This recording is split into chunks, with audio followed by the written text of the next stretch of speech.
കുട്ടിക്കാലം മുതൽ കാണുന്നതാണ് ഈ ബൈബിളും ഈ പുറംചട്ടയും.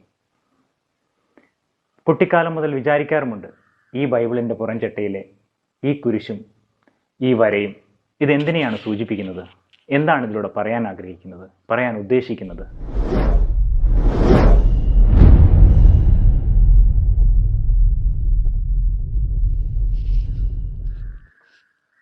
ഹലോ, ഞാൻ ജോസ്മോൻ വാഴയിൽ. ഇന്ന് നിങ്ങൾക്ക് പരിചയപ്പെടുത്തി തരുന്നത് പലർക്കും അറിയാമായിരിക്കാം, എങ്കിൽ തന്നെ നിങ്ങൾക്ക് പരിചയപ്പെടുത്തുന്നത് ഈ വിശുദ്ധ ബൈബിളിലെ ഈ കവർ ചട്ട.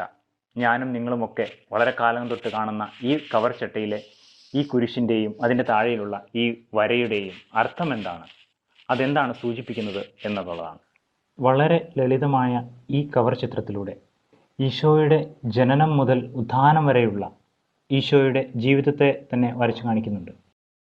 ഈശോയുടെ ജനനത്തെ സൂചിപ്പിക്കുന്ന നക്ഷത്രമാണത്. തുടർന്ന് ഈശോയുടെ മരണത്തെ സൂചിപ്പിക്കുന്ന കുരിശാണത്. നക്ഷത്രമായി തോന്നിക്കുന്ന ഈ കുരിശിൻ്റെ നടുഭാഗത്തൂടെയുള്ള ബ്ലാങ്ക് സ്പേസ് നമുക്ക് നോക്കിയാൽ മനസ്സിലാവും, അത് ഈശോ മരിച്ച കുരിശാണ്. കൂടാതെ താഴെയൊരു വര, അത് ഭൂമിയെ സൂചിപ്പിക്കുന്നു.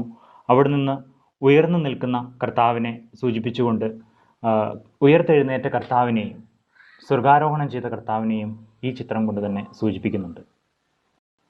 അപ്പോൾ ഈശോയുടെ ജനനം മുതൽ ഉത്ഥാനം വരെയുള്ള ഒരു വലിയ അർത്ഥമാണ് ഈ ഒരു കവർ ചിത്രത്തിലൂടെ നൽകുന്നത്. POCയുടെ ഈ ബൈബിൾ അത് ഡിസൈൻ ചെയ്യുന്ന കാലത്ത് ആർട്ടിസ്റ്റ് ദേവസി മൂക്കന്നൂരിനെയാണ് ഇങ്ങനെയൊരു കവർ ചിത്രത്തിന് വേണ്ടി സമീപിച്ചത്. അദ്ദേഹം പറയുന്നത്, പല ദിവസങ്ങളെടുത്ത് പലതരത്തിലുള്ള കുരിശുകൾ വരച്ചു കൊടുത്തു, എന്നാൽ ഒന്നും തൃപ്തികരമായി തോന്നിയില്ല. ഒടുവിൽ മറ്റൊരാശയം തോന്നി. യേശുവിൻ്റെ ജനനത്തെ സൂചിപ്പിക്കുവാൻ നക്ഷത്രവും മരണത്തെ സൂചിപ്പിക്കുവാൻ നടുവിലൂടെ ഒരു കുരിശും. ഇത് രണ്ടും ചേരുമ്പോൾ ഉത്ഥിതനായ യേശുവും.